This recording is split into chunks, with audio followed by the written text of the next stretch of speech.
Pernahkah Anda memperhatikan berapa banyak masa hidup kita yang kita gunakan untuk mencari dan mengikuti otoritas? Dalam hampir semua wilayah kehidupan, jika kita bijaksana, kita mencari orang-orang yang berotoritas dan dengan seksama mendengarkan mereka, dan dalam derajat tertentu, kita mengikuti arahan mereka. Hal serupa juga berlaku di dalam teologi Kristen. Secara sekilas, bisa terkesan bahwa pertanyaan tentang otoritas dalam teologi Kristen adalah masalah sederhana.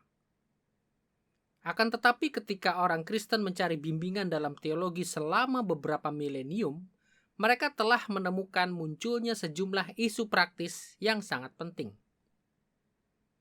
Jenis otoritas apakah yang kita perlukan untuk teologi Kristen? Di mana kita bisa menemukannya? Pelajaran keempat dalam seri Membangun Teologi Anda ini diberi judul Otoritas dalam Teologi.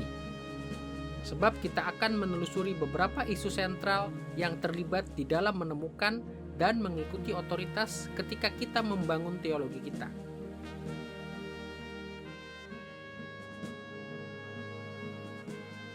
Kita akan memusatkan perhatian kita pada cara-cara orang Kristen menangani hal ini dalam 3 periode sejarah gereja yang berbeda. Pertama, kita akan merangkum pandangan-pandangan tentang otoritas teologis dalam gereja Katolik Roma zaman pertengahan atau medieval. Kedua, kita akan memeriksa bagaimana kaum Protestan mula-mula memahami otoritas teologis. Dan ketiga, kita akan menelusuri bagaimana kaum Protestan pada masa kini harus menangani hal-hal ini. Mari kita mulai dengan memperhatikan pandangan Katolik Roma zaman pertengahan tentang otoritas dalam teologi Kristen. Tetapi seringkali akan bermanfaat jika kita mulai dengan gereja Katolik Roma zaman pertengahan sebagai latar belakang bagi pandangan-pandangan Protestan. Pandangan reform tentang otoritas dalam teologi dibangun terutama sebagai respon terhadap kesalahan-kesalahan gereja di zaman pertengahan. Ketika kita menelusuri gereja zaman pertengahan, kita akan menyinggung 2 topik. Pertama, doktrin zaman pertengahan tentang otoritas Alkitab.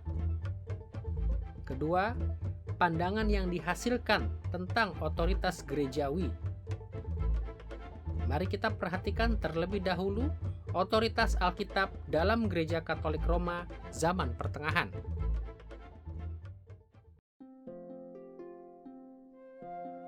Sebelum reformasi, Alkitab diperlakukan secara berbeda oleh orang-orang yang berbeda dan ordo-ordo yang berbeda di dalam gereja. Meskipun begitu, cukup adil untuk mengatakan bahwa mayoritas yang sangat luas dari teolog zaman pertengahan mempercayai otoritas Alkitab, setidaknya secara teori. Akan tetapi, dalam prakteknya, gereja zaman pertengahan mengambil sikap terhadap Alkitab yang membuatnya hampir mustahil untuk menindaklanjuti komitmen kepada otoritas Alkitab ini. Ketika kita menyelidiki masalah ini, kita akan menyinggung 3 hal. Pertama, pandangan ekstrim tentang inspirasi Alkitab pada zaman pertengahan. Kedua, pandangan yang berlebihan tentang makna Alkitab. Dan ketiga, klaim yang berlebihan tentang ketidakjelasan Alkitab. Pertama, mari kita pikirkan terlebih dahulu tentang pandangan zaman pertengahan tentang inspirasi Alkitab. Secara keseluruhan, para teolog Katolik zaman pertengahan mengakui bahwa Alkitab sepenuhnya diinspirasikan oleh Allah dan diberikan melalui instrumen-instrumen manusiawi. Sayangnya, selama periode sejarah gereja ini, banyak teolog menjadi terlalu ekstrim dalam cara mereka mengerti inspirasi.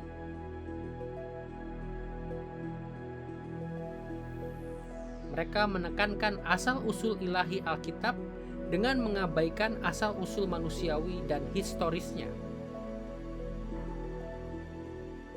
Zaman Pertengahan menekankan asal-usul ilahi Alkitab secara berlebihan karena sejumlah alasan. Sebagai contoh, para teolog zaman Pertengahan sangat bergantung pada filsafat Yunani, seperti Neoplatonisme dan Aristotelianisme. Dan dalam banyak cara, filsafat-filsafat ini mengarahkan kategori-kategori dan prioritas-prioritas teologi Kristen. Karena filsafat-filsafat ini lebih menghargai realitas kekal ketimbang realitas sementara dan historis, para teolog Kristen belajar untuk berpikir bahwa asal-usul surgawi Alkitab jauh lebih esensial bagi karakter Alkitab ketimbang asal-usul historis dan manusiawinya.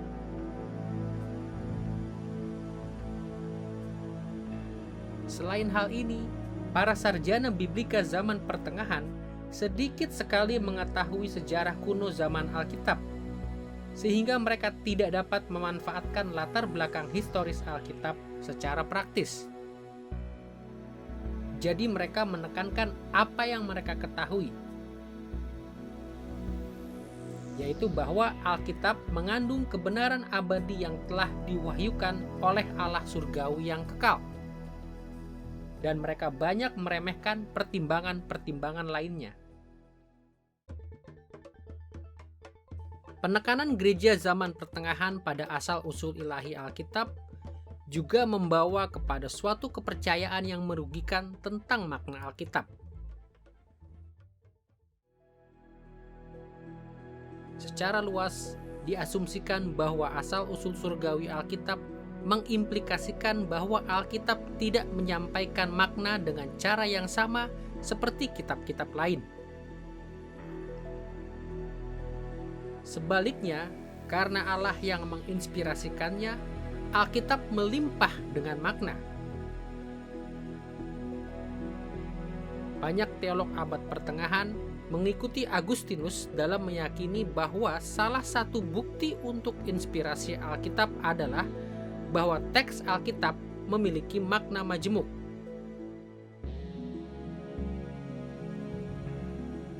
Perhatikan bagaimana Agustinus menyatakan ini dalam buku ketiga dari On Christian Doctrine berikut. Ketika dua atau lebih tafsiran diberikan terhadap kata-kata yang sama dalam Alkitab, meskipun makna yang dimaksudkan oleh penulisnya tetap tidak ditemukan, tidak ada bahaya. Sebab hal apakah yang lebih berlimpah dan lebih bermanfaat yang bisa Allah berikan sehubungan dengan kitab suci yang sakral, selain bahwa kata-kata yang sama dapat dipahami dengan beberapa pengertian? Dalam banyak hal, kita dapat mengagumi pandangan Agustinus yang meninggikan Alkitab. Alkitab bukanlah buku biasa, dan banyak kualitasnya yang luar biasa menunjuk kepada inspirasi ilahinya. Kita juga bisa menyetujui bahwa banyak aspek Alkitab hanya dapat dijelaskan dalam kerangka pengawasan adikodrati Allah dalam penulisannya.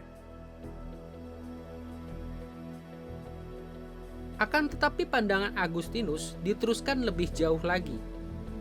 Ia percaya bahwa inspirasi ilahi menyebabkan bagian-bagian Alkitab disarati dengan berbagai makna.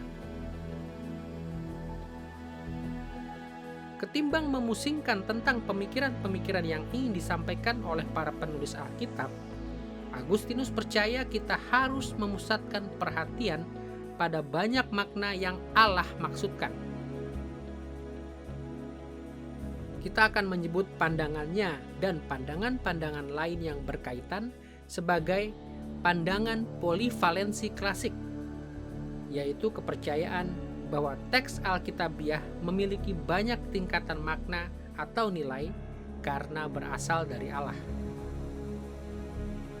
Barangkali ekspresi yang paling dikenal luas dari polivalensi klasik ini adalah pendekatan untuk penafsiran yang dipopulerkan oleh John Cassian, yang dikenal sebagai quadriga. Menurut pendekatan ini, setiap teks Alkitab harus dianggap memiliki 4 makna yang berbeda. Pertama, makna harfiah adalah makna langsung atau biasa dari suatu teks. Kedua, makna alegoris, menafsirkan teks sebagai kiasan untuk kebenaran doktrinal. Ketiga, makna tropologis atau moral, menghasilkan pedoman etis untuk perilaku Kristen. Dan keempat, makna anagogis, menunjukkan bagaimana teks tersebut berbicara tentang penggenapan masa depan dari janji-janji ilahi di dalam eskaton atau pada hari-hari terakhir.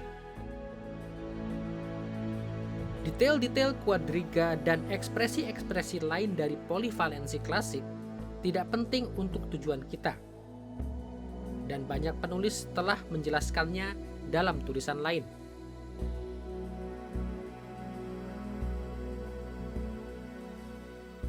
Kita hanya ingin memahami bahwa pada masa reformasi, kebanyakan teolog Katolik percaya bahwa makna teks Alkitabiah jauh melampaui apa yang kini kita sebut sebagai makna normal atau biasa.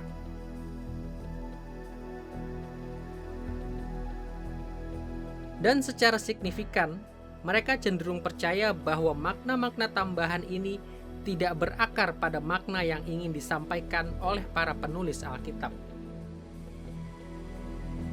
Bahkan makna harfiah atau tersurat dari suatu nas kerap dianggap terlalu sederhana bagi perenungan teologis yang serius. Sebaliknya, para teolog didorong untuk mementingkan lapisan-lapisan makna yang lebih dalam dan tersembunyi, sebab hal itu menyatakan kedalaman pikiran Allah bagi gereja. Pendekatan zaman pertengahan kepada inspirasi dan makna Alkitab mengarahkan kita kepada penekanan yang berlebihan pada karakteristik lain dari Alkitab, ketidakjelasannya. Alkitab akhirnya diperlakukan sebagai sebuah kitab yang sangat tidak jelas, kecuali bagi mereka yang telah menerima wawasan-wawasan supernatural yang khusus. Kita tidak perlu heran bahwa isi Alkitab terkesan tidak jelas bagi rata-rata orang Kristen sebelum reformasi. Alkitab sangat langka, sehingga orang hampir tidak memiliki akses untuk membacanya. Lagi pula, bahasa Latin adalah bahasa utama Alkitab dan teologi, dan hanya sedikit orang berpendidikan tinggi yang cukup menguasai bahasa Latin dan cukup untuk dapat menggunakannya. Akan tetapi Alkitab juga dianggap tidak jelas bahkan bagi mereka yang memiliki kemampuan dan kesempatan untuk membaca Alkitab.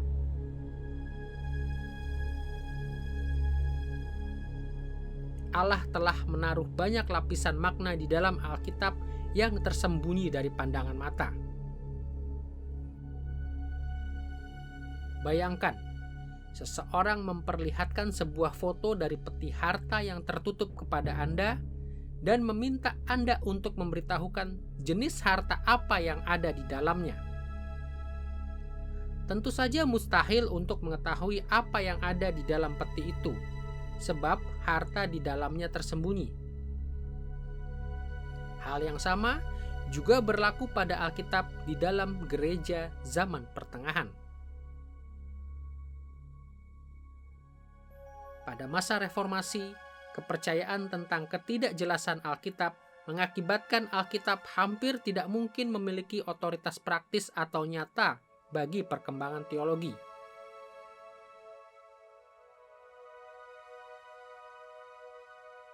Tentu saja Alkitab secara teori tetap merupakan peti harta Allah yang diinspirasikan bagi teologi Kristen. Akan tetapi, pada intinya, Alkitab tetap tertutup. Alkitab begitu tidak jelas sehingga tidak sanggup menuntun para teolog dalam tugas mereka. Sambil mengingat pandangan zaman pertengahan tentang otoritas Alkitab, kita siap untuk beralih kepada pertimbangan kedua kita. Otoritas gerejawi di dalam gereja zaman pertengahan.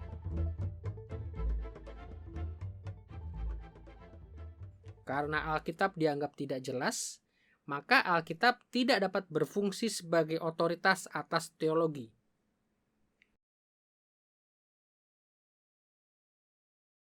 Akibatnya, otoritas gerejawi atau gereja mulai memainkan peran yang sangat penting dalam teologi. Untuk mengerti peran khusus dari otoritas gerejawi ini, kita akan melihat kedua arah. Pertama, bagaimana para teolog zaman pertengahan memahami otoritas gereja di masa lalu mereka. Dan kedua, bagaimana mereka memahami otoritas gerejawi di zaman mereka sendiri. Mari kita lihat terlebih dahulu otoritas teologi gerejawi dari masa lampau. Pada masa reformasi, Gereja Katolik telah mengembangkan pendekatan yang cukup rumit tentang otoritas gerejawi di masa lampau. Tentu saja Alkitab itu sendiri dilihat sebagai bagian dari warisan gereja. Namun sebagaimana telah kita lihat, pada zaman pertengahan, ajaran-ajaran Alkitab itu sendiri dianggap begitu tidak jelas, sehingga diperlukan sumber panduan lainnya. Akibatnya, para teolog zaman pertengahan menyelidiki sejarah teologi gerejawi untuk menentukan apa yang harus mereka percayai. Dan mayoritas terbesar dari mereka melihat sejarah gereja sebagai sejarah tentang Allah yang memimpin dan menuntun umatnya di dalam jalan-jalan kebenaran. Karena alasan ini, apa yang gereja ajarkan di masa lampau menjadi perhatian vital bagi para teolog zaman pertengahan, setidaknya dalam dua hal. Di satu pihak, banyak perhatian diberikan kepada para bapak gereja mula-mula. Tulisan-tulisan dari orang-orang seperti Polycarpus, Ignatius, Irenaeus, Tertullianus, dan Justinus Martir, dan para bapak gereja yang kemudian seperti Agustinus, Athanasius, dan Hieronymus. Orang-orang ini sangat mempengaruhi kepercayaan dari berbagai ordo di dalam gereja. Memang lazimnya para bapak gereja ini tidak dianggap infallible, dan berbagai cabang gereja cenderung menghargai arus-arus tradisi bapak gereja yang berbeda.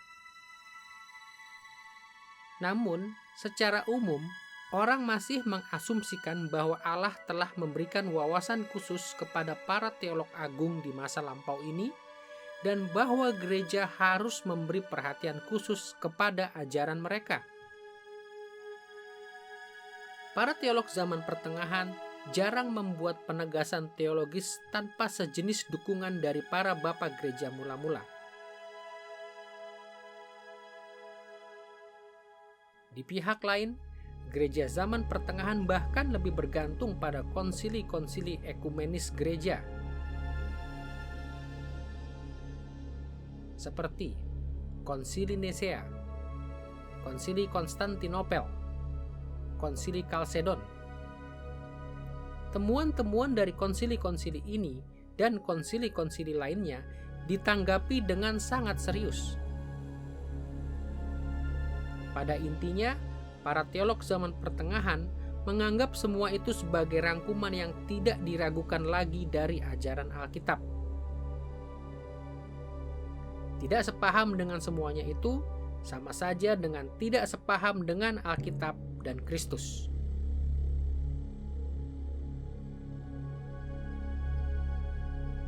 Setelah berabad-abad berlalu, banyak ajaran dari para bapak gereja dan temuan konsili ekumenis berkembang menjadi tradisi gerejawi yang resmi.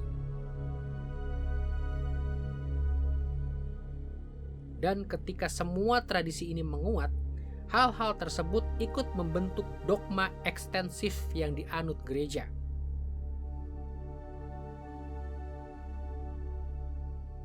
Dogma gerejawi ini tidak dianggap sebagai teologi manusia yang fallible, tetapi sebagai teologi yang menyandang otoritas yang sama dengan Alkitab.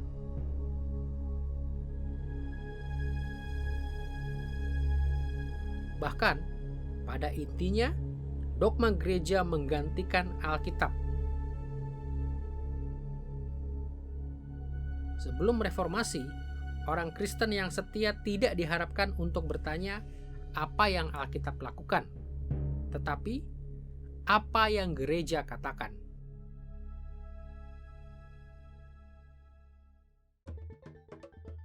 Walaupun otoritas gerejawi masa lampau penting bagi gereja zaman pertengahan, doktrin Alkitab masa tersebut juga menciptakan kebutuhan akan otoritas teologis yang tinggi pada situasi kontemporer. Yang pasti, gereja terus mengakui otoritas Alkitab dalam teori. Akan tetapi, Alkitab sendiri terlalu tidak jelas untuk memimpin gereja dalam isu-isu kontemporer yang belum diselesaikan di masa lampau. Jadi, bagaimana gereja mendapatkan panduan dalam menghadapi berbagai kontroversi teologis saat itu? Sederhananya, para teolog abad pertengahan percaya bahwa Allah telah mendirikan suatu sistem otoritas hidup di dalam hierarki gereja. Dan hierarki ini melengkapi tubuh Kristus dengan ajaran yang tidak perlu diragukan lagi. Otoritas untuk menyelesaikan kontroversi saat itu ada di tangan para imam, uskup, dan paus yang oleh banyak pihak dianggap sebagai kepala gereja yang infallible. Ketika ada keputusan teologis yang harus ditetapkan, orang percaya tidak dianjurkan untuk bertanya, "Apa kata Alkitab?" Sebaliknya, mereka didorong untuk bertanya, "Apa yang dikatakan oleh hierarki gereja?" Beberapa puluh tahun yang lalu, saya melayani dalam proyek penginjilan untuk orang-orang jalanan di sebuah negara Eropa Timur yang mayoritas penduduknya beragama Katolik. Pada satu kesempatan, saya menawarkan Alkitab kepada seorang pemuda. Ia berkata kepada saya tidak bisa mengerti Alkitab. Imam saya harus memberitahukan artinya kepada saya. Tidak, Anda bisa memahaminya. Coba baca ayat ini dan beritahu saya apa artinya. Ia memperhatikan Yohanes pasal 3 ayat 16, lalu dengan sangat tulus berkata, "Sudah saya katakan, saya tidak bisa memahami artinya. Hanya imam saya yang dapat memberitahukan artinya untuk saya." Jika satu-satunya cara untuk mengerti kehendak Allah adalah melalui otoritas gerejawi, maka tidak ada alasan yang baik bagi orang Kristen biasa untuk memperhatikan Alkitab sama sekali. Jika demikian, yang berfungsi sebagai pembimbing yang infallible bagi teologi kontemporer adalah hierarki resmi gereja, dan bukan Alkitab.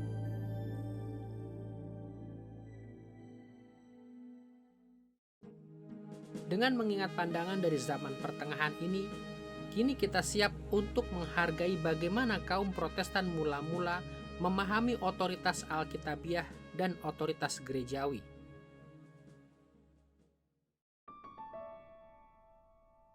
Dalam banyak hal, inti kontroversi di antara kaum Katolik dan Protestan tepatnya adalah dalam hal otoritas. Apakah Alkitab akan berfungsi sebagai panduan bagi gereja? Ataukah otoritas gerejawi di masa lampau dan masa kini yang akan mengarahkannya? Pertama-tama, kita akan memperhatikan pandangan Protestan tentang otoritas Alkitab. Dan kedua, pandangan Protestan tentang otoritas gerejawi. Mari kita lihat terlebih dahulu pandangan Protestan tentang otoritas Alkitab. Seperti yang kita lihat, pandangan Katolik zaman pertengahan tentang Alkitab bersifat ekstrim dalam berbagai cara yang signifikan. Dalam bagian ini, kita akan melihat bahwa kaum Protestan mula-mula menanggapi kesalahan-kesalahan ini dengan mengkalibrasi ulang doktrin inspirasi, makna, dan kejelasan dari Alkitab. Kita tinjau terlebih dahulu doktrin inspirasi.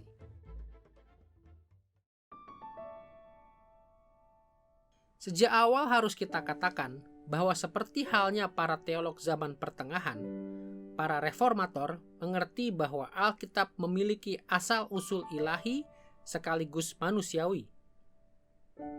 Di satu pihak, mereka melihat Alkitab sebagai suatu kitab supernatural yang berasal dari Allah. Luther, Zwingli, dan Calvin menyatakan secara tegas bahwa Alkitab diberikan kepada umat Allah melalui inspirasi ilahi. Mereka menganggap serius perkataan Rasul Paulus dalam 2 Timotius pasal 3:16 bahwa segala tulisan yang diilhamkan Allah memang bermanfaat untuk mengajar, untuk menyatakan kesalahan, untuk memperbaiki kelakuan, dan untuk mendidik orang dalam kebenaran. Sebagaimana diajarkan oleh nas ini, Alkitab terutama berasal dari Allah dan dirancang untuk menyediakan bagi umat Allah wahyu khusus yang sepenuhnya dapat diandalkan.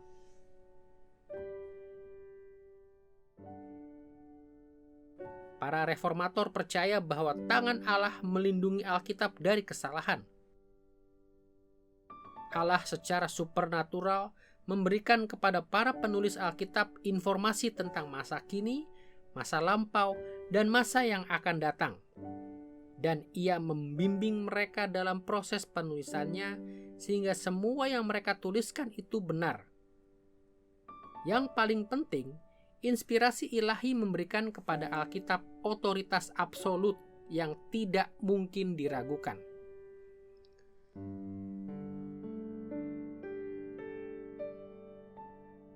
Akan tetapi para reformator menghindari kesalahan gereja zaman pertengahan dengan mengakui juga bahwa para penulis manusia yang menulis Alkitab memberikan kontribusi-kontribusi yang signifikan terhadap isi dan makna Alkitab.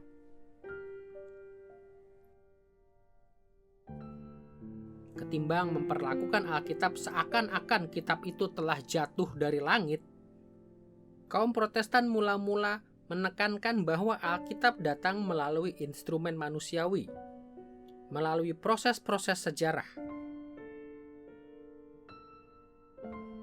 Perhatian pada kepengarangan manusia ini sangat sesuai dengan cara Yesus dan para penulis Alkitab itu sendiri kerap memperlakukan Alkitab. Sebagai contoh, di dalam Matius pasal 22 ayat 41 sampai 44, kita membaca catatan ini.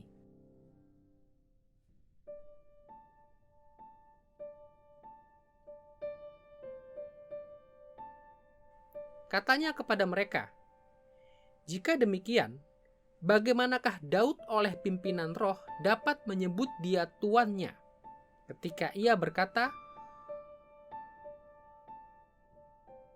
Tuhan telah berfirman kepada Tuanku, duduklah di sebelah kananku sampai musuh-musuhmu kutaruh di bawah kakimu."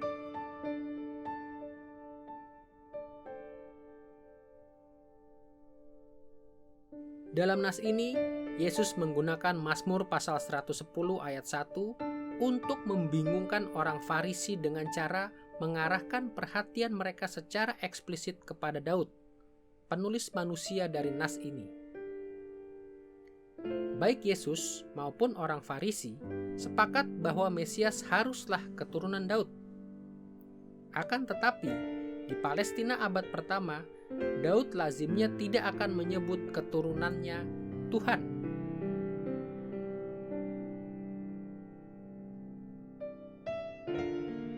Jadi Yesus meminta orang-orang Farisi untuk menjelaskan mengapa Daud memberikan gelar ini kepada anaknya.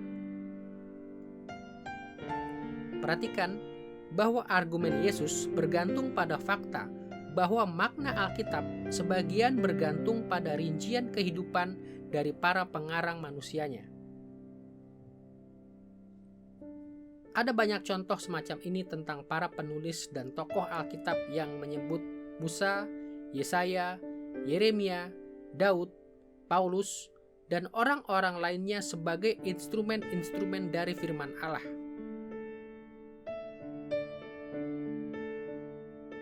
Instrumen manusiawi ini memberikan sejumlah kontribusi pribadi yang signifikan kepada Alkitab.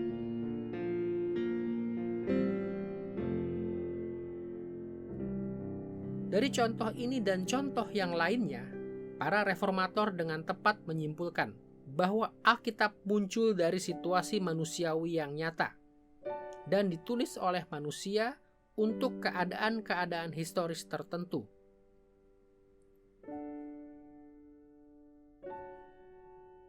Agar orang Kristen dapat mengerti Alkitab dengan tepat, mereka tidak boleh hanya menekankan asal-usul ilahi dari Alkitab, tetapi juga asal-usul manusiawinya yang historis.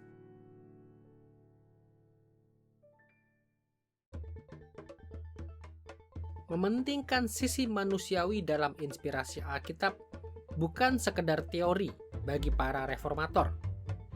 Hal ini secara signifikan juga mempengaruhi cara mereka memahami makna Alkitab.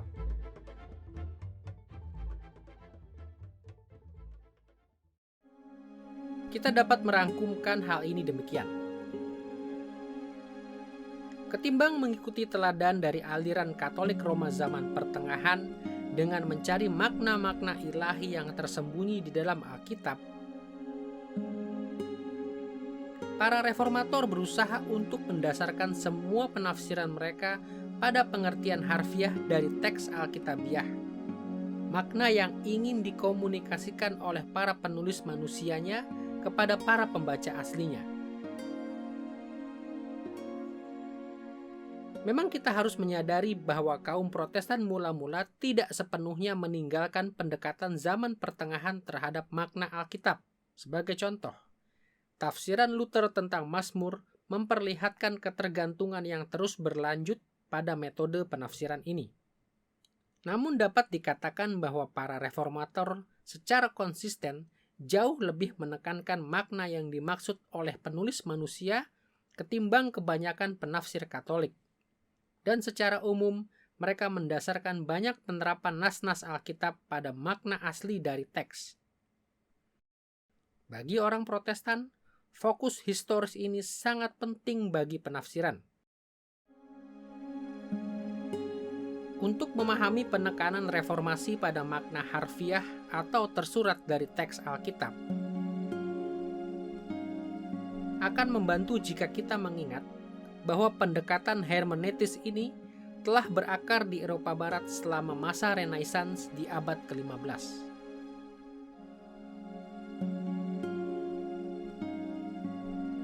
Istilah Renaissance atau kelahiran kembali berasal dari munculnya kembali minat terhadap literatur dan kebudayaan Romawi klasik dan secara khusus Yunani yang terjadi di Eropa Barat sebelum terjadinya reformasi.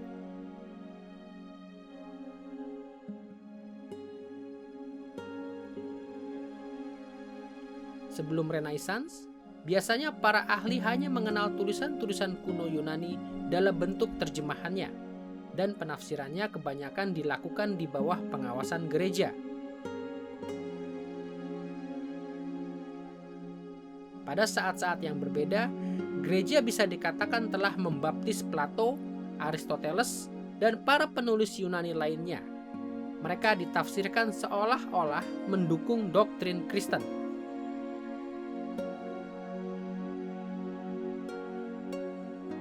Akan tetapi, selama Renaissance, para ahli menemukan patron yang mendukung keinginan mereka untuk memahami teks-teks kuno dari zaman klasik tanpa pengawasan gerejawi. Sebaliknya, mereka mulai menafsirkan tulisan-tulisan ini sesuai dengan maksud awal dari para penulisnya. Dan akibatnya, Penafsiran terhadap sastra klasik yang sangat dihargai itu mulai berfokus pada makna historisnya yang kerap memiliki kontras yang tajam dengan ajaran-ajaran gereja.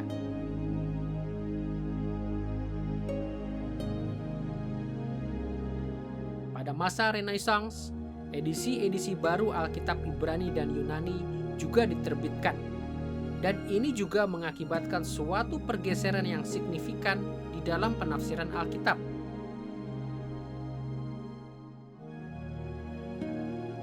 Sebagaimana telah kita lihat sebelum masa itu, ayat-ayat Alkitab kebanyakan ditafsirkan di bawah panduan gereja dan untuk mendukung dogma gereja.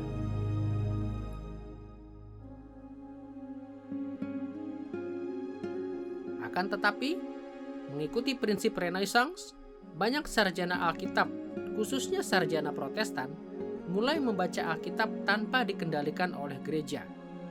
Dan mereka berusaha untuk mendasarkan tafsiran Alkitab mereka pada makna historis aslinya.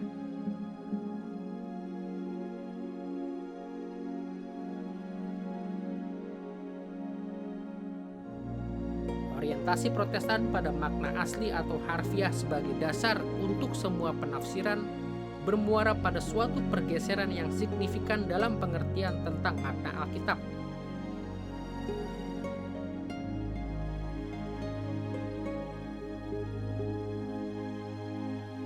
Kaum Protestan berbicara tentang satu makna yang menyatu dan koheren bagi setiap nas Alkitab, seperti yang dikatakan oleh pengakuan iman Westminster dalam pasal pertama bagian ke-9 berikut. Makna yang benar dan lengkap dari bagian Alkitab manapun tidak jamak, tetapi satu. Kita boleh menyebut pandangan ini sebagai pandangan tentang makna yang univalen. Tentu saja, kaum Protestan menyadari bahwa seringkali ada jauh lebih banyak yang dikatakan oleh nas-nas Alkitab ketimbang yang mungkin diindikasikan oleh penilaian sederhana terhadap pengertian harfiahnya. Nas-nas Alkitab memiliki banyak implikasi dan kaitan dengan kebenaran-kebenaran Kristen yang melampaui apa yang mungkin dipahami oleh para penulis aslinya pada zaman mereka. Akan tetapi, semua dimensi ini merupakan bagian dari makna yang tunggal, benar, dan lengkap karena dimensi-dimensi ini berkoordinasi dengan makna harfiah atau tersurat dari Alkitab.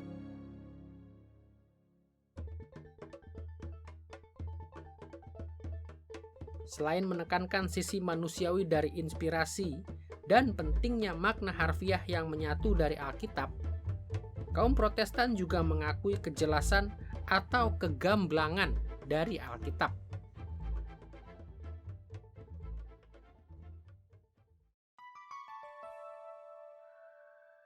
Ketimbang melihat Alkitab sebagai kitab yang tidak jelas dan membutuhkan tafsiran gerejawi yang berotoritas, para reformator berargumen bahwa Alkitab bisa dipahami. Sejumlah faktor berkontribusi secara signifikan bagi doktrin Protestan tentang kejelasan Alkitab. Pertama, penggunaan yang meluas dari mesin cetak yang hurufnya dapat digerakkan telah membuat Alkitab semakin banyak tersedia.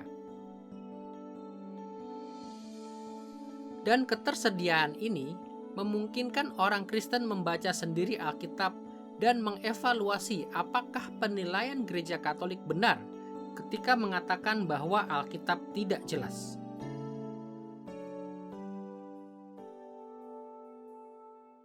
Kedua, para pionir yang berani telah mulai menerjemahkan Alkitab ke dalam bahasa-bahasa rakyat jelata. Dan ini juga memungkinkan orang untuk menelaah sendiri kejelasan Alkitab. Ketiga, fokus reformasi pada sensus literalis atau makna harfiah juga memampukan para teolog untuk mendasarkan penafsiran mereka pada sesuatu yang dapat ditelaah dan diuji. Mereka tidak perlu lagi untuk bersandar semata-mata pada otoritas gerejawi untuk memberitahukan makna Alkitab. Penelaahan Alkitab dengan cara-cara ini menghasilkan kesadaran yang meluas, yang bertentangan dengan pandangan Katolik bahwa Alkitab sangat jelas. Bahkan Erasmus, penganut Katolik Roma yang setia, yang menentang Luther dan Reformasi, menuliskan kata-kata ini. Orang yang membajak sawah dapat memahami Alkitab.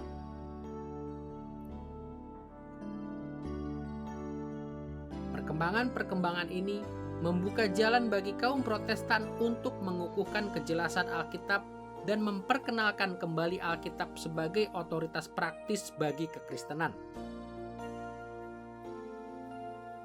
Ketika orang Protestan membaca Alkitab, sekali lagi dalam lingkungan baru ini, menjadi jelas bahwa banyak nas yang amat penting yang dinyatakan tidak jelas oleh Gereja Katolik sesungguhnya relatif mudah untuk dipahami. Para penafsir Protestan menemukan bahwa ketika mereka makin banyak mempelajari bagian-bagian Alkitab, ada semakin banyak ajaran Alkitabiah yang tampak luar biasa jelas. Selama dekade-dekade awal Reformasi, kaum Protestan sangat optimis tentang kejelasan Alkitab. Semuanya terkesan sebagai hal yang agak sederhana. Membaca Alkitab dan menyesuaikan teologi dengan wahyu Allah yang jelas di dalamnya. Akan tetapi saat gerakan Protestan terus-menerus menggali isi Alkitab, kaum Protestan sendiri menjadi lebih realistis terhadap Alkitab. Dan mereka berbicara tentang derajat-derajat kejelasan di dalam Alkitab. Mulai tampak jelas bahwa makna dari beberapa bagian Alkitab lebih jelas daripada bagian-bagian lainnya. Ketika terlihat jelas bahwa kaum Lutheran mempercayai satu hal, kaum Calvinis mempercayai hal lainnya, dan kaum Zwinglian mempercayai yang lainnya lagi, pandangan sebelumnya yang terlalu optimistis tentang kegamblangan Alkitab membuka jalan bagi suatu pandangan yang lebih berhati-hati. Sesungguhnya, pandangan Protestan yang lebih dewasa ini tidak seharusnya membuat kita terkejut. Bahkan Rasul Petrus mengakui bahwa beberapa hal dalam Alkitab sukar untuk dipahami ketika ia menuliskan perkataan ini di dalam 2 Petrus pasal 3 ayat 16 berikut. Dalam surat-suratnya, Paulus, itu ada hal-hal yang sukar dipahami, sehingga orang-orang yang tidak memahaminya dan yang tidak teguh imannya memutarbalikannya menjadi kebinasaan mereka sendiri, sama seperti yang juga mereka buat dengan tulisan-tulisan yang lain. Perhatikan bagaimana Petrus merumuskannya. Ia tidak mengatakan bahwa semua tulisan Paulus mudah dipahami, juga tidak mengatakan bahwa semuanya sukar dipahami. Sebaliknya, ia berkata bahwa ada hal-hal tertentu dalam tulisan Paulus yang sulit dipahami.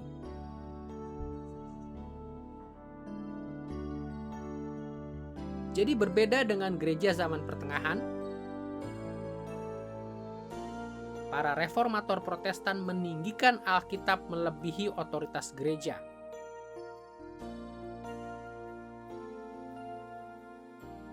Kaum Protestan mengerti bahwa mereka tidak terputus dari wahyu Allah di dalam Alkitab. Mereka mengukuhkan kejelasan Alkitab dan sebagai akibatnya Alkitab diperkenalkan kembali sebagai otoritas mutlak atas semua otoritas gerejawi.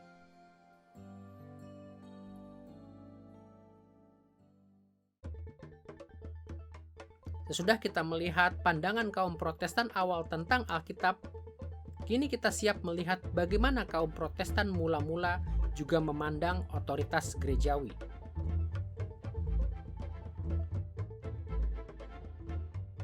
Para reformator mengandalkan pandangan mereka tentang inspirasi, makna, dan kejelasan Alkitab untuk memperkenalkan kembali Alkitab sebagai satu-satunya kaidah teologi yang tidak dapat diragukan. Namun kita juga harus menyadari fakta bahwa kaum Protestan mula-mula tidak sepenuhnya menolak otoritas teologi gerejawi. Kaum Protestan percaya bahwa teologi gerejawi memiliki banyak otoritas, tetapi menegaskan bahwa otoritas ini sekunder dan tunduk kepada ajaran-ajaran Alkitab. Ada baiknya kita menelusuri pandangan Protestan tentang otoritas gerejawi dengan memperhatikan dua aspek. Pertama, bagaimanakah orang Protestan mula-mula memahami otoritas gereja dari masa lampau? Kedua, bagaimana mereka memahami otoritas gereja kontemporer? Mari kita perhatikan dahulu pandangan Protestan mula-mula tentang otoritas gerejawi dari masa lampau.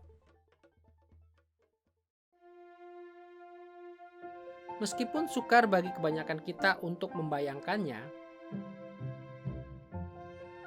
kaum Protestan mula-mula mengakui banyak sekali otoritas pengajaran dari para bapak gereja dan konsili gereja mula-mula. Para reformator memegang doktrin yang sehat dan kuat tentang gereja. Mereka sungguh percaya bahwa Roh Kudus telah memimpin gereja mula-mula ke dalam banyak kebenaran penting yang perlu diakui oleh orang-orang Kristen di zaman mereka. Sebagaimana yang kita lihat dalam pelajaran sebelumnya, para reformator berbicara tentang otoritas Alkitab di bawah rubrik Sola Scriptura. Hanya oleh Alkitab. Sayangnya banyak orang Injil masa kini memiliki kesalahpahaman yang serius tentang doktrin Sola Scriptura. Sekarang ini banyak orang Injili percaya bahwa doktrin Sola Scriptura menyiratkan bahwa kita tidak boleh memiliki otoritas lain selain Alkitab. Akan tetapi ini bukanlah posisi dari reformasi dan bukan implikasi yang benar dari doktrin Sola Scriptura. Para reformator menekankan Sola Scriptura bukan karena mereka percaya bahwa Alkitab adalah satu-satunya otoritas bagi orang percaya. Sebaliknya, yang mereka maksudkan adalah bahwa Alkitab adalah otoritas satu-satunya yang tidak mungkin diragukan bagi orang percaya. Meskipun terdengar asing, kaum Protestan dengan teguh membela doktrin Sola Scriptura bukan karena mereka menolak semua otoritas lain yang ada, tetapi justru karena mereka sangat menghormati otoritas-otoritas teologis lainnya.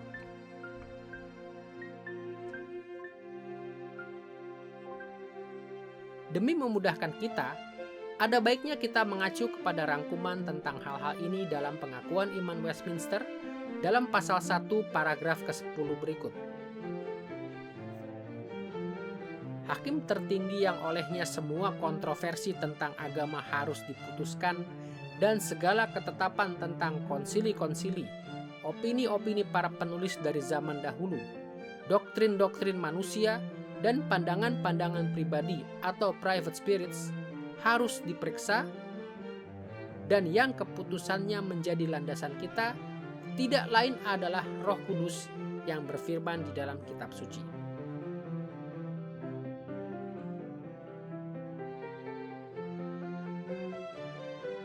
Paragraf ini secara tegas mengukuhkan bahwa Roh Kudus yang berbicara dalam Alkitab adalah hakim tertinggi yang olehnya semua kontroversi tentang agama harus diputuskan.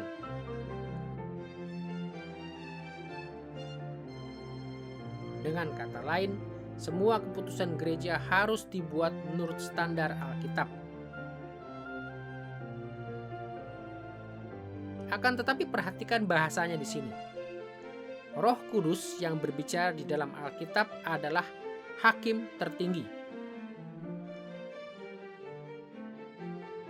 Jika ada hakim tertinggi, berarti ada hakim-hakim lain yang bukan hakim tertinggi. Sesungguhnya pengakuan iman tersebut menyebutkan sejumlah otoritas lain di dalam bagian ini. Berdasarkan urutan kepentingannya, pernyataan ini menyebutkan konsili-konsili, para penulis dari zaman dahulu atau para bapak gereja, doktrin-doktrin manusia yang mengacu kepada ajaran dari para pengajar lainnya di dalam gereja di masa lampau dan di zaman itu, serta pandangan-pandangan pribadi, yaitu pengertian atau keyakinan di dalam hati tentang hal spesifik. Pengakuan iman Westminster mengakui semua otoritas ini, tetapi memberinya kedudukan sekunder, yaitu sebagai otoritas di bawah otoritas mutlak Alkitab. Para teolog Katolik kerap menuduh para reformator menolak otoritas gerejawi. Tetapi para reformator berhati-hati untuk tidak menolak masa lampau ketika mereka mempertahankan doktrin sola scriptura. Yang pertama, kaum Protestan mula-mula kerap mendukung pandangan mereka dengan rujukan kepada para bapak gereja mula-mula. Bahkan, ketika tulisan Calvin, Institutes of the Christian Religion, direvisi 20 kali, kita menemukan bahwa Calvin terus memperbanyak interaksi dengan para bapak gereja mula-mula. Yang kedua, satu bagian di dalam Institutes of the Christian Religion dengan jelas menyatakan pandangannya tentang otoritas konsili gereja. Perhatikan ucapan Calvin dalam buku keempat Institut berikut. Saya tidak berargumen bahwa semua konsili harus disalahkan atau semua keputusannya harus dinyatakan tidak berlaku dan seperti kata orang harus dibatalkan sekaligus. Akan tetapi, Anda akan berkata, engkau merendahkan semuanya sehingga semua orang memiliki hak untuk menerima atau menolak keputusan konsili. Sama sekali tidak. Namun, setiap kali suatu ketetapan dari konsili apapun dikemukakan, saya berharap orang dengan rajin terlebih dahulu merenungkan kapan keputusan itu diberikan, tentang isu apa, dengan maksud apa, dan orang seperti apa yang hadir, lalu memeriksa apa yang dibahas oleh keputusan itu dengan standar Alkitab, dan melakukan hal ini dengan begitu rupa sehingga definisi dari konsili itu dapat memiliki bobotnya dan menjadi semacam keputusan sementara. Namun, jangan menghalangi pemeriksaan yang telah saya sebutkan. Ada beberapa ide penting yang menonjol di dalam pernyataan Calvin ini. Pertama, ia menegaskan bahwa konsili-konsili gereja perlu dipahami secara historis. Konsili bukanlah pernyataan langsung yang abadi dari Allah sendiri. Metode-metode penafsiran Renaissance, yaitu fokus pada makna harfiahnya, harus diterapkan pula kepada konsili gereja. Orang percaya harus merenungkan pada saat kapan keputusan itu diadakan, tentang isu apa, dengan maksud apa, dan orang macam apa yang menghadirinya. Kedua, tidak mengherankan jika kita melihat doktrin sola scriptura mengarahkan Calvin untuk menegaskan bahwa ajaran gereja akhirnya harus dievaluasi di dalam terang Alkitab. Seperti yang ia katakan di sini, standar Alkitab harus diterapkan.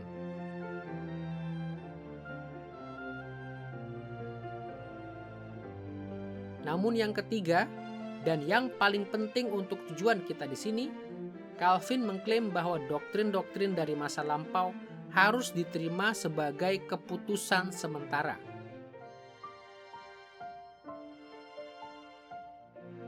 Artinya temuan-temuan gereja dari zaman dahulu yang telah lama ada harus kita terima sebagai keputusan sementara atau pendahuluan. Kita harus menerima ajaran mereka sampai bobot eksegesis Alkitabiah yang teliti membuktikan kesalahan dari hal-hal itu.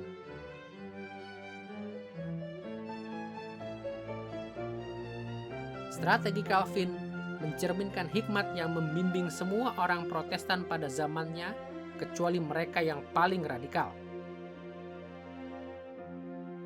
Mayoritas yang amat besar dari kaum Protestan memahami otoritas yang tinggi dari para bapak gereja mula-mula dan juga dari pengakuan-pengakuan iman gereja yang harus diakui. Mereka memperlakukan otoritas gerejawi di masa lampau dengan penerimaan sementara yang dibarengi dengan komitmen pada keutamaan Alkitab. Sesudah memperhatikan pandangan Protestan mula-mula tentang otoritas gerejawi masa lampau, kita harus beralih kepada bagaimana kaum Protestan memahami otoritas dari karya-karya kontemporer mereka sendiri. Otoritas macam apakah yang mereka akui bagi diri mereka dan orang lain, sementara mereka menjawab isu-isu teologis pada saat itu? Seperti yang Anda ingat, Gereja Katolik zaman pertengahan mengembangkan suatu sistem yang kompleks, yaitu otoritas teologis yang masih hidup, dengan paus yang infalibel sebagai puncaknya. Reformasi Protestan terutama merupakan penolakan terhadap otoritas gerejawi ini. Hanya otoritas Alkitab yang harus diterima sebagai otoritas yang tidak mungkin diragukan. Paus, konsili-konsili gereja, dan otoritas gerejawi lainnya merupakan otoritas yang fallible dan bisa keliru. Penting untuk kita pahami bahwa kaum Protestan mula-mula sangat menjunjung tinggi otoritas para guru yang ditahbiskan secara tepat di dalam gereja. Seorang ahli ataupun doktor di dalam gereja patut menerima penghargaan yang tinggi saat mereka mengembangkan teologi reformasi lebih jauh. Bahkan kaum Protestan mula-mula dalam hampir semua denominasi merumuskan sejumlah pengakuan iman, katekismus, dan kredo mereka sendiri yang diakui sebagai otoritas sekunder di dalam gereja. Kaum Protestan mula-mula begitu menjunjung tinggi para teolog kontemporer yang ditahbiskan secara tepat, sebab mereka percaya bahwa Alkitab mengajar para pengikut Kristus untuk menghormati otoritas-otoritas yang Allah tempatkan di dalam gereja. Banyak nas Alkitab menyinggung soal ini. Tetapi sebagai contoh, kita ambil instruksi Paulus kepada Titus di dalam Titus pasal 2 ayat 1 dan 15. Di sana kita membaca kata-kata berikut. Tetapi engkau beritakanlah apa yang sesuai dengan ajaran yang sehat. Beritakanlah semuanya itu. Nasihatilah dan yakinkanlah orang dengan segala kewibawaanmu. Janganlah ada orang yang menganggap engkau rendah. Kaum Protestan mula-mula sadar bahwa ada banyak nas Alkitab seperti ini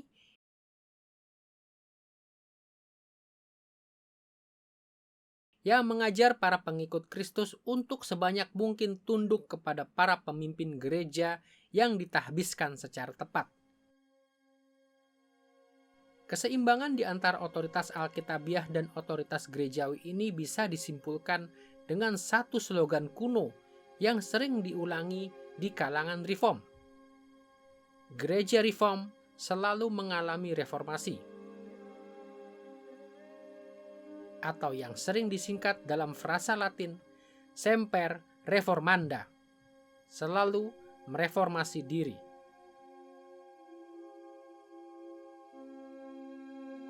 Slogan ini menyatakan bahwa gereja dari cabang reform sepenuhnya mengakui bahwa sepenting apapun otoritas gerejawi, semuanya itu harus selalu tunduk kepada pemeriksaan yang seksama dari Alkitab.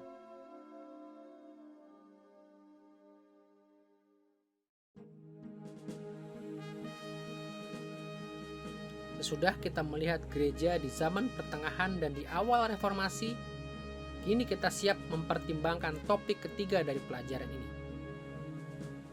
Bagaimanakah seharusnya kaum Protestan kontemporer memandang hal ini? Apa yang harus kita percayai tentang otoritas Alkitab dan otoritas gereja pada zaman kita sendiri? Kami akan menjawab pertanyaan-pertanyaan ini dengan pertama-tama membahas jenis-jenis pandangan yang kita harus miliki terhadap Alkitab, dan kedua, dengan mengusulkan beberapa perspektif penting yang harus kita miliki terhadap otoritas gerejawi di zaman kita. Kita akan melihat terlebih dahulu doktrin tentang Alkitab.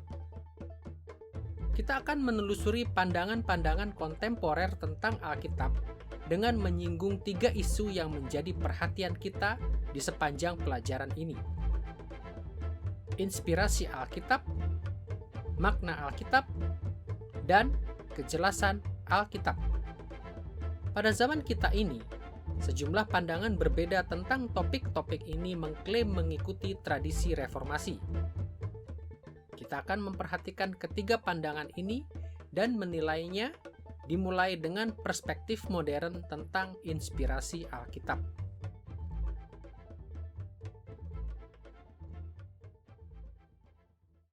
Namun ada banyak kebingungan tentang bagaimana doktrin reform tentang inspirasi harus diformulasikan pada zaman kita.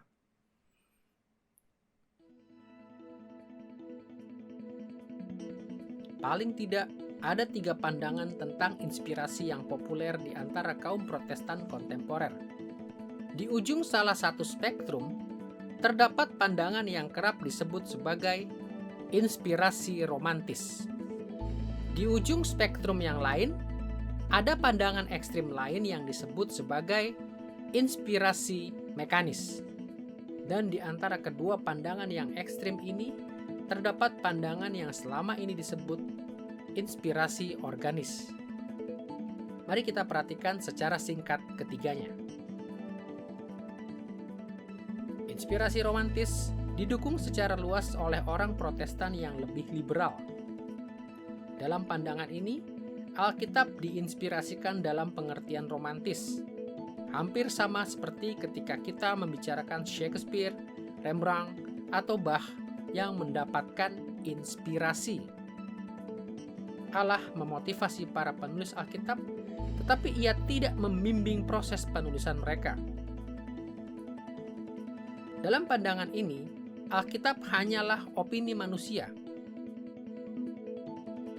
Karena itu, Alkitab dianggap fallible dan tidak memiliki otoritas absolut atas gereja.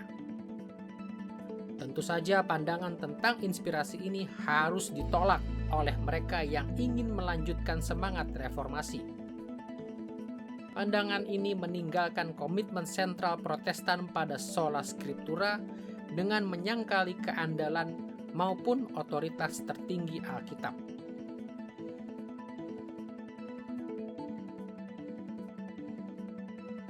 Di ujung lain dari spektrum ini terdapat inspirasi mekanis, atau yang terkadang disebut inspirasi dengan dikte. Sampai batas tertentu, pandangan ini menegaskan bahwa para pengarang Alkitab relatif pasif ketika mereka menulis Alkitab. Dalam pandangan ini, pada hakikatnya Allah sendirilah yang mengarang Alkitab, sedangkan pengarang manusia bertindak sebagai juru tulisnya yang patuh. Secara keseluruhan, pandangan tentang inspirasi ini juga melenceng dari prinsip reformasi sola scriptura karena menyangkali pentingnya konteks historis para penulis manusia serta makna aslinya. Seperti yang dengan teliti diamati oleh para reformator, ketika nilai dari makna harfiah Alkitab ditolak, otoritas praktis Alkitab menjadi terhalangi. Makna Alkitab tidak lagi dapat dinilai dan diikuti. Kita dipaksa untuk memaknai Alkitab dengan ide-ide kita sendiri.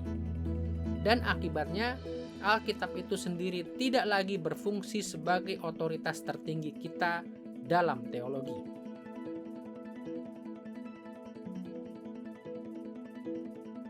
Teologi reform masa kini harus menghindari pandangan ekstrim inspirasi romantis maupun inspirasi mekanis, dengan menegaskan kembali natur inspirasi yang sepenuhnya organis. Allah menggerakkan para penulis untuk menulis dan membimbing mereka dalam menulis, sehingga mereka menulis dengan infallible dan dengan otoritas. Akan tetapi, Allah tidak menyingkirkan pemikiran pribadi, motivasi, perasaan, atau teologi mereka. Sebaliknya, dimensi manusiawi dan dimensi ilahi dari inspirasi sama sekali tidak bertolak belakang. Sebaliknya, seluruh Alkitab menyajikan kebenaran Allah yang abadi, tetapi dalam teks yang sangat manusiawi dan terkondisi oleh budaya. Seluruh ajaran Alkitab adalah normatif untuk segala waktu, tetapi ajarannya terikat kepada konteks keadaan-keadaan tertentu. Pandangan reform tentang inspirasi organis menekankan kualitas manusiawi maupun ilahi, dan kualitas historis maupun transenden dari seluruh Alkitab. Dan dengan sarana ini, doktrin reform sola scriptura dapat dipertahankan.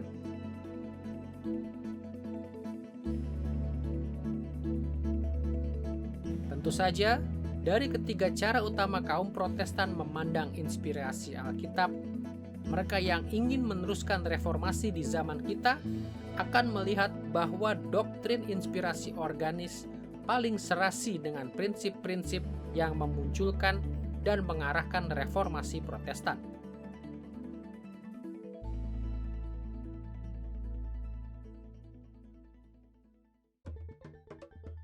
Selain menekankan natur organis dari inspirasi, para teolog modern yang mengikuti tradisi reformasi juga harus secara benar menilai natur dari makna Alkitab.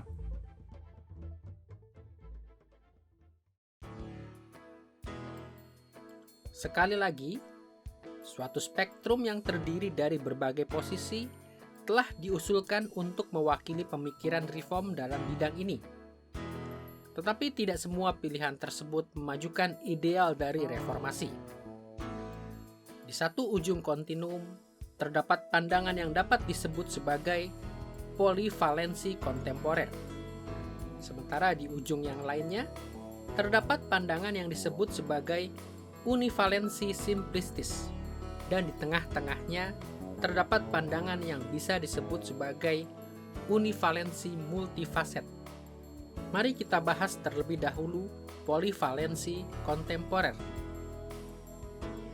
Selama beberapa dekade terakhir, beberapa teolog reform telah membicarakan polivalensi teks Alkitabiah dan percaya bahwa Alkitab memiliki banyak makna yang berbeda. Akan tetapi, apabila polivalensi klasik mengakui adanya makna yang beragam karena asal-usul ilahi Alkitab, polivalensi kontemporer biasanya didasarkan pada ambiguitas bahasa manusia. Akibatnya, polivalensi kontemporer mengajarkan bahwa bagian-bagian Alkitab adalah wadah kosong untuk pengisian makna oleh para penafsir. Yang pasti, sebagaimana satu wadah memiliki bentuk tertentu, tata bahasa teks Alkitabiah mengatur beberapa parameter dasar bagi makna. Walaupun begitu, di dalam parameter-parameter ini, makna spesifiknya diberikan oleh para penafsir Alkitab. Atas dasar ini, diajukan argumen bahwa kita harus menolak penekanan reformasi pada standar sensus literalis yang tetap berlaku. Sebaliknya, demikian argumennya, kita harus menuangkan penafsiran kita sendiri ke dalam nas-nas Alkitab dan cukup memberi sedikit perhatian pada atau tidak perlu memperhatikan makna asli atau harfiah dari teks itu. Akan tetapi, kita harus menolak pengertian polivalensi ini, karena konsep ini menjadikan otoritas Alkitab tidak berlaku.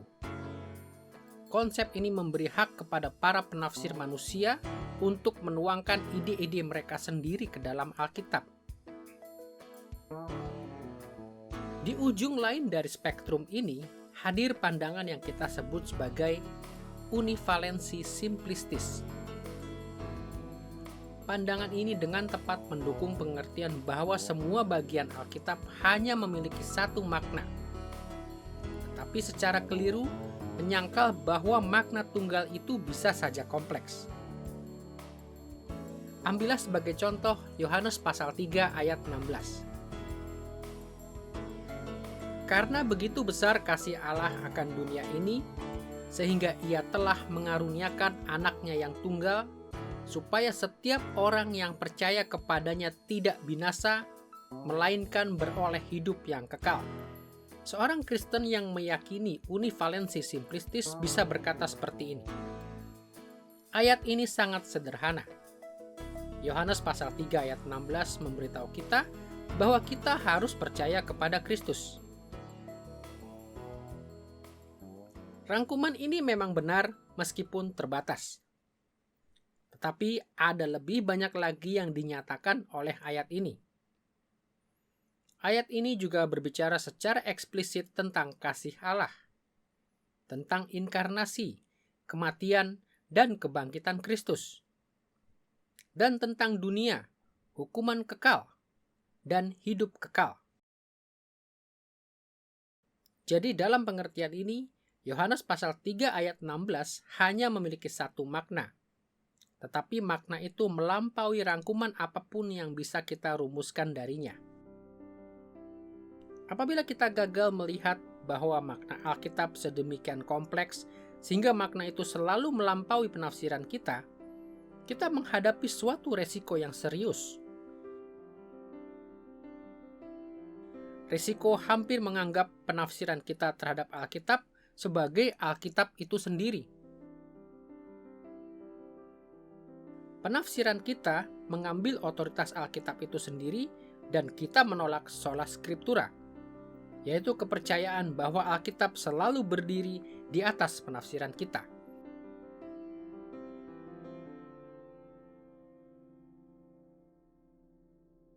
Di pusat spektrum ini terdapat univalensi kompleks yang selaras dengan pandangan reformasi mula-mula. Pengakuan Iman Westminster memaparkan univalensi kompleks dalam pasal 1, paragraf ke-9, di mana dikatakan demikian. Ketika ada pertanyaan tentang makna yang benar dan penuh, atau yang tidak jamak tetapi satu dari bagian Alkitab manapun, makna itu harus diselidiki dan diketahui melalui nas-nas lain yang membicarakan hal itu dengan lebih jelas. Dalam pandangan ini, masing-masing bagian memiliki satu makna, tetapi makna yang satu ini kompleks dan multifaset. Dinyatakan oleh jejaring beberapa relasi timbal balik yang diatur oleh keseluruhan ajaran Alkitab.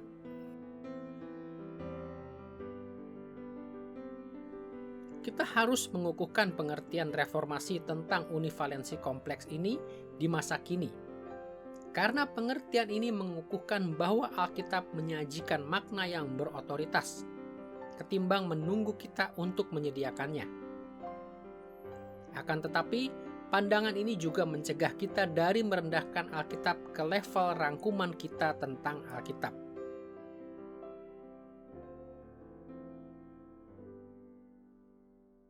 Setiap teks Alkitab memiliki otoritas yang melampaui usaha terbaik kita untuk menafsirkan teks tersebut.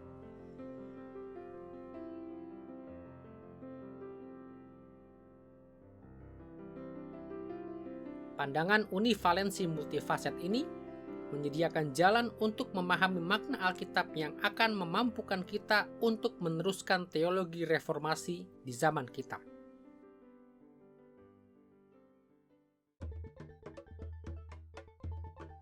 Kini kita siap untuk berbicara tentang pandangan reform mengenai kejelasan Alkitab.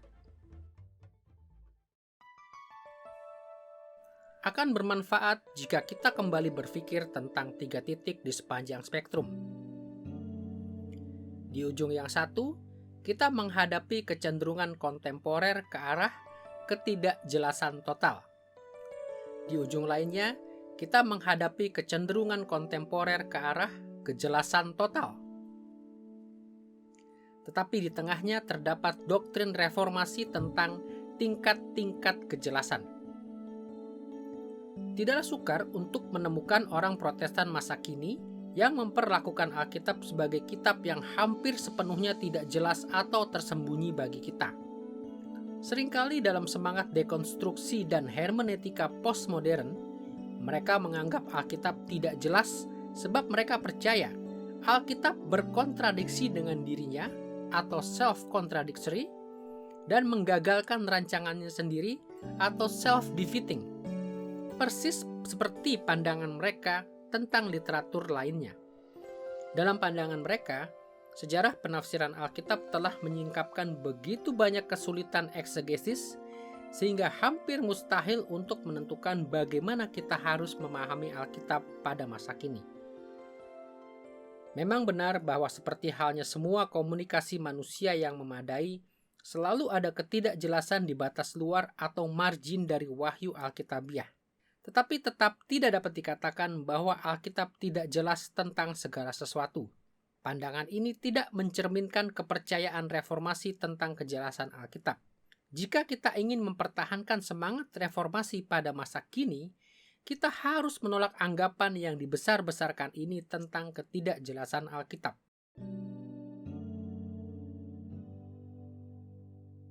Di ujung lain dari spektrum itu, sebagian kaum Protestan percaya bahwa hampir seluruh Alkitab begitu jelas sehingga mereka dapat memahaminya dengan cepat dan mudah.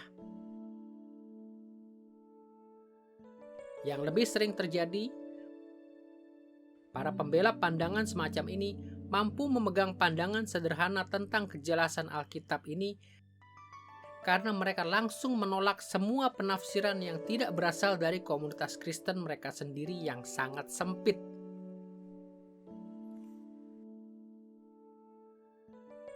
Melebih-lebihkan kejelasan Alkitab adalah pencobaan besar bagi banyak teolog di dalam tradisi reform masa kini. Kita mati-matian ingin menjauhkan Alkitab dari jerat skeptisisme dan sinisme modern.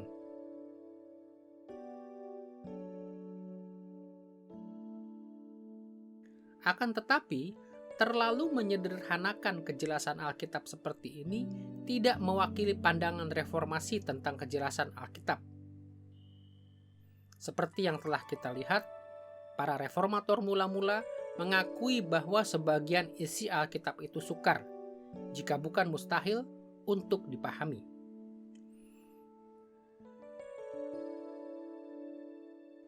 Di bagian tengah spektrum tentang kejelasan Alkitab ini, terdapat posisi yang mengakui beberapa tingkat kejelasan.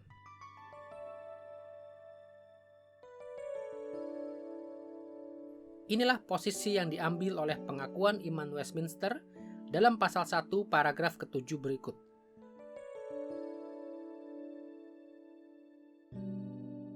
Tidak semua hal di dalam Alkitab itu jelas pada dirinya, dan tidak semua hal itu jelas bagi semua orang. Tetapi hal-hal yang harus diketahui, dipercayai, dan ditaati untuk keselamatan, dikemukakan dan disingkapkan dengan begitu jelas di dalam bagian tertentu dari Alkitab atau di bagian lainnya. Sehingga bukan hanya orang yang berpendidikan, melainkan juga orang yang tidak berpendidikan dapat memperoleh pengertian yang memadai tentangnya.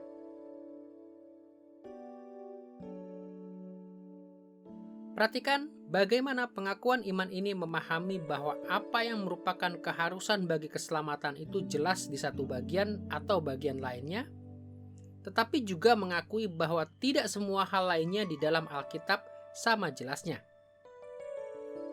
Dengan kata lain, Alkitab bukan sepenuhnya tidak jelas atau sepenuhnya jelas. Anda ingat bahwa di dalam pelajaran terdahulu, kita telah membedakan berbagai tingkat keyakinan yang kita miliki tentang doktrin-doktrin Kristen yang berbeda. Kita memakai model yang kita sebut kerucut kepastian. Di dekat dasar kerucut kepastian, kita menemukan kepercayaan yang kita pegang secara longgar karena kita memiliki tingkat keyakinan yang rendah tentangnya. Di bagian puncak, kita menemukan kepercayaan-kepercayaan inti yang kita pegang dengan teguh. Melepaskannya berarti melepaskan iman Kristen. Dan di antara kedua ekstrim ini, kita menemukan segala hal lain yang kita percayai dengan derajat keyakinan yang berbeda-beda. Dalam banyak hal, akan bermanfaat jika kita memikirkan kejelasan Alkitab dalam cara yang sama. Pertama, banyak aspek ajaran Alkitab, termasuk pengetahuan tentang apa yang dituntut bagi keselamatan, bisa dipahami dengan sedikit atau tanpa upaya ilmiah sama sekali. Sebagaimana yang dinyatakan oleh pengakuan iman Westminster, orang yang terpelajar dan orang yang tidak terpelajar sama-sama bisa mengerti hal-hal ini. Informasi Alkitab lainnya juga cocok dengan kategori ini. Bahkan bagian yang amat besar dari Alkitab cukup mudah untuk dipahami. Sebagai contoh, tidak sukar untuk melihat bahwa Allah menciptakan dunia, atau bahwa ada orang bernama Abraham, Musa, dan Daud, atau bahwa Israel pergi ke Mesir dan kemudian ke pembuangan. Perjanjian Baru dengan jelas mengajarkan bahwa Yesus dibesarkan di Nazaret, dan bahwa ada sejumlah rasul. Hal-hal ini dan fitur lainnya yang tidak terhitung banyaknya di dalam Alkitab begitu jelas, sehingga tidak seorang pun perlu mengerahkan upaya ilmiah atau akademis agar bisa mengetahuinya. Kedua, beberapa aspek Alkitab hanya dikenal oleh orang-orang yang serius mempelajarinya, yang mempelajari topik-topik seperti sejarah kuno, atau kritik teks, atau bahasa-bahasa Alkitab, metode penafsiran, dan teologi. Di antara semua topik ini, kita bisa memasukkan hal-hal seperti eskatologi Paulus, atau tujuan historis dari kitab Kejadian.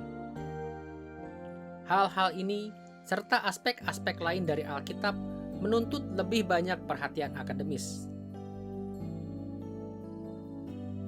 Akan tetapi, dengan usaha akademis yang memadai, banyak hal yang semula terkesan kabur menjadi lebih jelas bagi kita. Akhirnya, beberapa bagian Alkitab seolah tetap tidak jelas, tidak sepeduli sebesar apapun usaha yang kita kerahkan. Beberapa contoh yang lebih jelas tentang dimensi-dimensi ini di dalam Alkitab muncul ketika kita berusaha menyelaraskan bagian-bagian Alkitab yang paralel, seperti Samuel, Raja-Raja, dan Tawarikh atau kitab-kitab Injil dalam Perjanjian Baru. Walaupun telah ada sejumlah kemajuan besar dalam wilayah ini, ada banyak masalah yang tampaknya tidak terpecahkan. Jadi saat kita mempelajari Alkitab, kita harus selalu ingat bahwa ada beberapa dimensi Alkitab lebih jelas daripada yang lainnya. Hanya jika kita menghadapi kenyataan inilah kita dapat menangani otoritas Alkitab secara bertanggung jawab. Meskipun setiap bagian Alkitab memiliki otoritas yang tidak mungkin diragukan, pada tingkat praktis kita mampu memahami dan mengikuti tuntutannya yang berotoritas dengan derajat yang bervariasi, tergantung dari kejelasan relatif dari berbagai bagian yang berbeda dalam Alkitab. Jadi kita melihat bahwa untuk mewakili tradisi reform di zaman kita harus menghindari ekstrim kontemporer tentang kejelasan Alkitab dan mengukuhkan bahwa terdapat tingkatan dalam pemahaman Alkitab.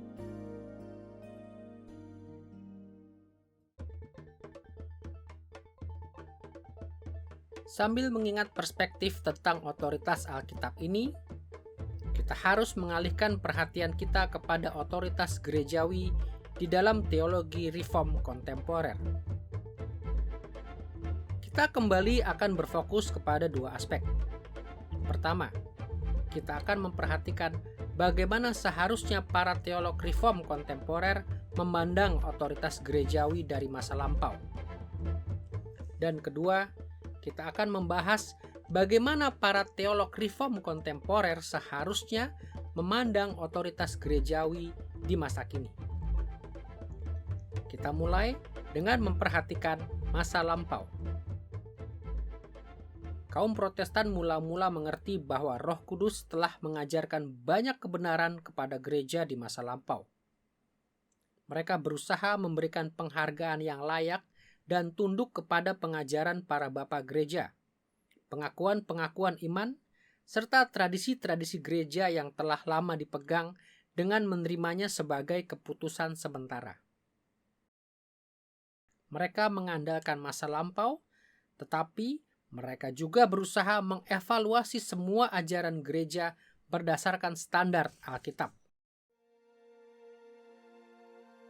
Sayangnya para teolog reform masa kini sering mengalami kesulitan untuk memegang teguh kedua sisi dari posisi Protestan mula-mula ini.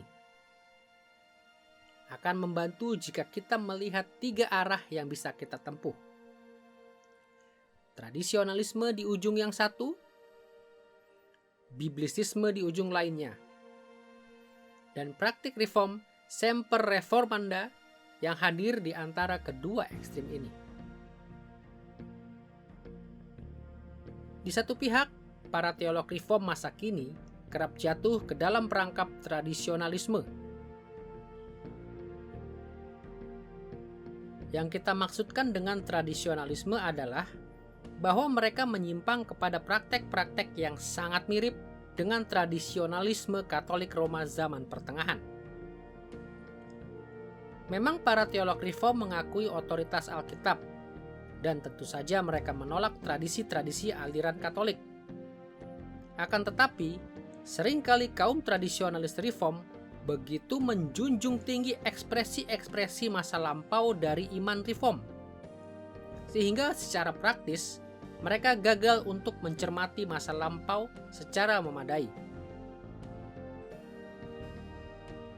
Jika Anda banyak berinteraksi dengan para teolog reform masa kini, barangkali Anda telah melihat kecenderungan ini.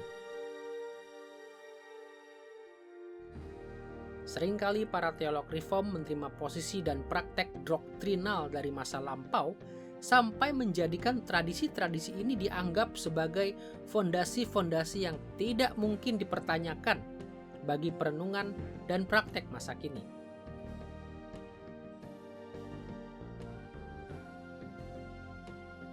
Terlalu sering para teolog reform yang bermaksud baik ini cenderung menjawab pertanyaan-pertanyaan teologis hanya dengan menanyakan, apa yang dikatakan oleh pengakuan iman reform? Ketimbang bertanya, apa yang Alkitab katakan?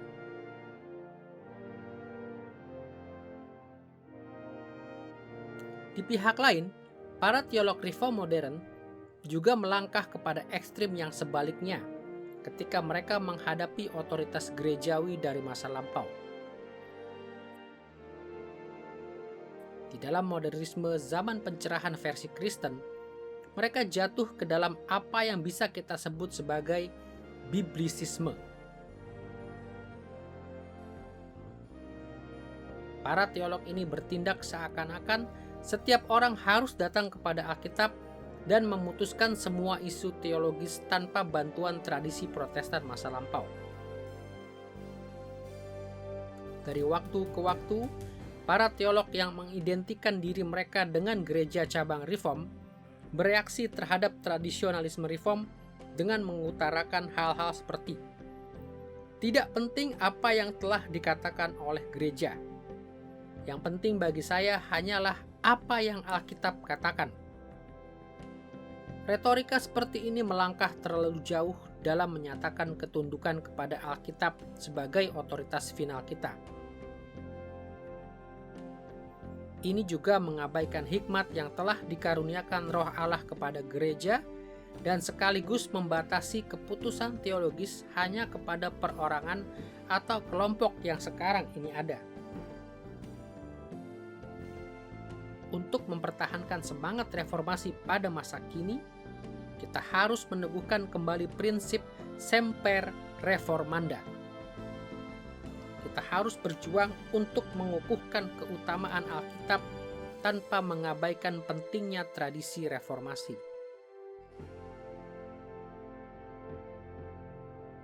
Di satu pihak, semper reformanda masa kini menuntut kita menerima sebagai keputusan sementara tidak saja para bapak gereja mula-mula dan konsili-konsili,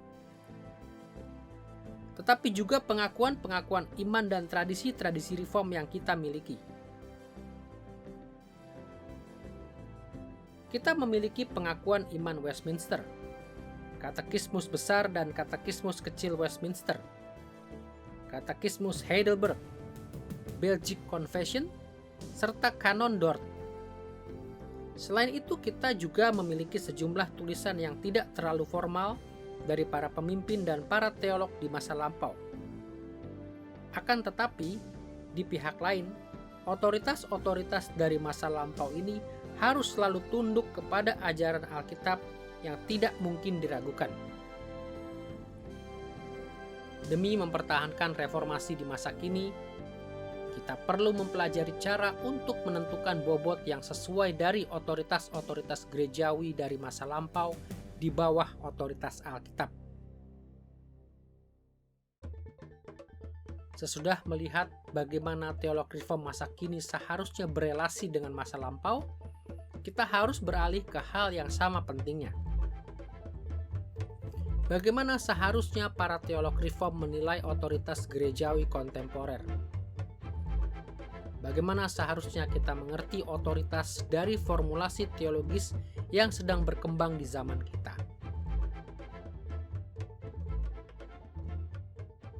Tetapi mereka berhati-hati untuk tidak meninggikan otoritas kontemporer di dalam gereja melebihi ajaran Alkitab.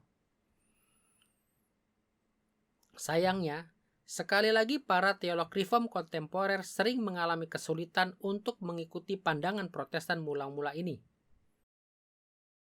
Mereka cenderung bersikap ekstrim dalam cara-cara mereka memahami para teolog reform yang hidup di zaman mereka sendiri. Di satu pihak, teolog reform cenderung bersikap skeptis terhadap formulasi doktrinal di masa kini. Di sisi lain, ada banyak yang menganut dogmatisme tentang formulasi doktrinal di zaman kita. Akan tetapi, jalan yang mestinya ditempuh oleh teologi reformasi yang otentik adalah berjuang untuk setia dalam formulasi doktrinal kontemporer. Ketimbang menganut skeptisisme atau dogmatisisme yang sangat kaku dalam teologi reform kontemporer, pandangan ini bermaksud menciptakan formulasi yang setia. Mari kita jabarkan apa yang dimaksud dengan formulasi yang setia ini. Untuk mengerti apa yang kami maksudkan, ada baiknya kita memeriksa bagaimana kita memahami kebenaran dari pernyataan-pernyataan teologis.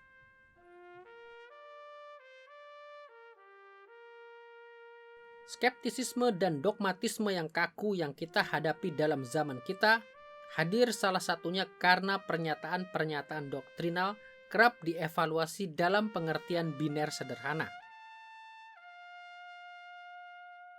Seperti tabel kebenaran logika abstrak tradisional, pernyataan doktrinal sering hanya dianggap benar atau salah.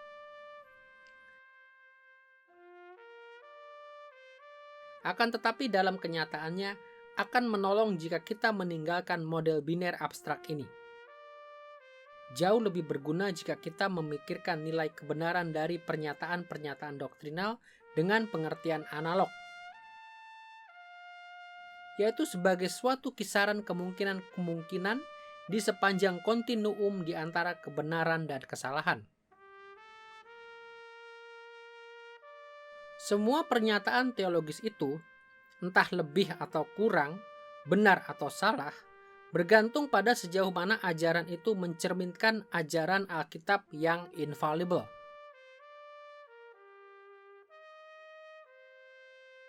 Di satu sisi dari kontinuum ini, kita menemukan bahwa beberapa posisi teologis memaparkan ajaran Alkitab dengan cukup baik, sehingga kita dengan hati nurani yang bersih dapat menyebutnya benar.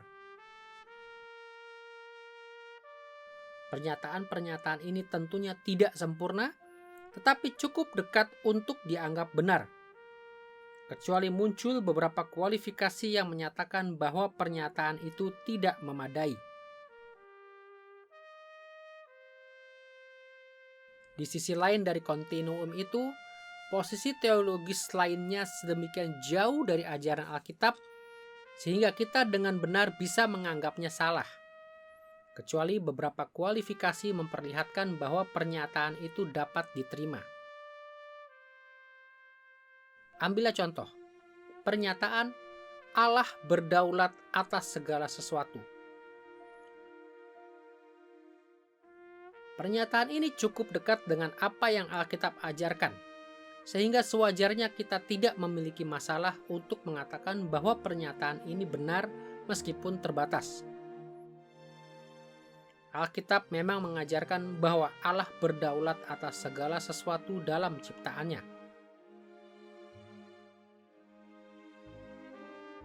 Namun karena pernyataan ini masih dapat diperbaiki, maka dalam arti tertentu kalimat ini tidak sempurna. Sebagai contoh, jika kita sedang membedakan iman Alkitabiah dari deisme atau fatalisme, pernyataan ini sesungguhnya bisa memberi kesan yang salah. Bahkan pernyataan ini sesungguhnya dapat menyesatkan, kecuali kita membatasinya dengan memasukkan realitas tentang pemeliharaan ilahi, bahwa Allah berinteraksi dengan peristiwa-peristiwa historis.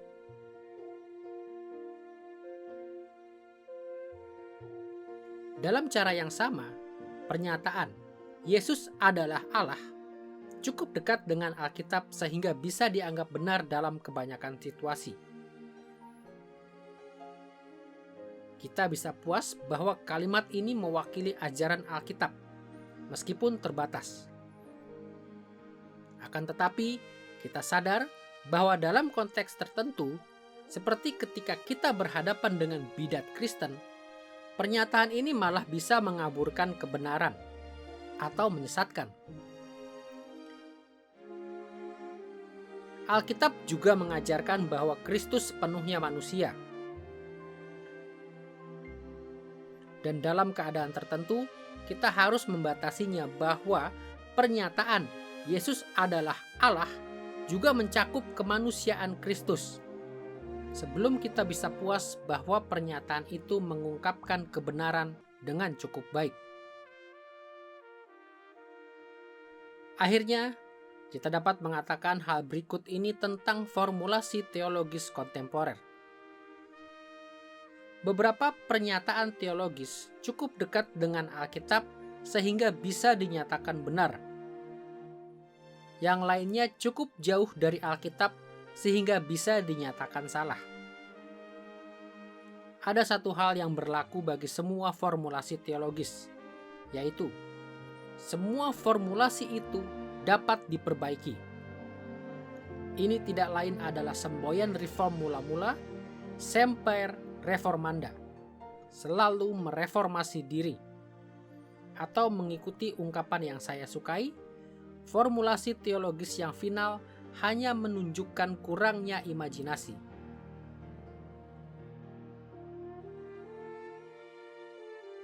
Inilah yang dimaksud ketika dikatakan bahwa tujuan teologi reform kontemporer adalah menghasilkan formulasi teologis yang setia. Di satu sisi, kita tidak skeptis dengan teologi gerejawi kontemporer. Kita tidak menolak semua pengertian tentang otoritas atau perlunya ketundukan kepada apa yang dikatakan oleh gereja masa kini. Di pihak lain, kita tidak sepenuhnya dogmatis. Kita tidak bersikeras bahwa formulasi-formulasi kontemporer itu sempurna. Sebaliknya, dengan rendah hati dan bertanggung jawab, kita menggunakan semua sumber daya yang telah Allah berikan. Eksegesis Alkitab, interaksi dalam komunitas, dan kehidupan Kristen untuk mengembangkan formulasi-formulasi doktrin yang setia. Kita sebisa mungkin berusaha menyesuaikan ajaran kita dengan ajaran Alkitab. Semakin dekat doktrin-doktrin kita kepada Alkitab, semakin besar otoritas yang dimilikinya. Semakin jauh doktrin-doktrin itu dari Alkitab, semakin berkurang pula otoritasnya. Akan tetapi, di dalam semuanya itu, teologi gereja harus selalu dipegang dengan ketundukan kepada Alkitab. Sasaran kita adalah untuk menghasilkan formulasi-formulasi teologis yang setia.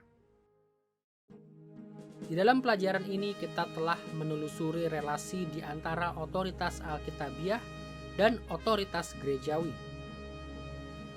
Kita telah melihat sejumlah pandangan yang dikembangkan pada periode zaman pertengahan. Kita juga telah melihat bagaimana reformasi mula-mula mengoreksi pandangan ini. Dan akhirnya, kita telah menelusuri kebutuhan untuk menerapkan pandangan reformasi kepada otoritas Alkitabiah dan otoritas gerejawi di zaman kita sekarang ini. Membangun teologi Kristen menuntut penilaian yang cermat terhadap otoritas Alkitabiah dan gerejawi. Kita akan mampu untuk menghindari banyak masalah yang telah mewabah dalam teologi gereja di masa lampau dan banyak masalah yang masih mengganggu kita sekarang ini. Kita akan mampu membangun teologi yang akan melayani gereja dan membawa kemuliaan bagi Allah.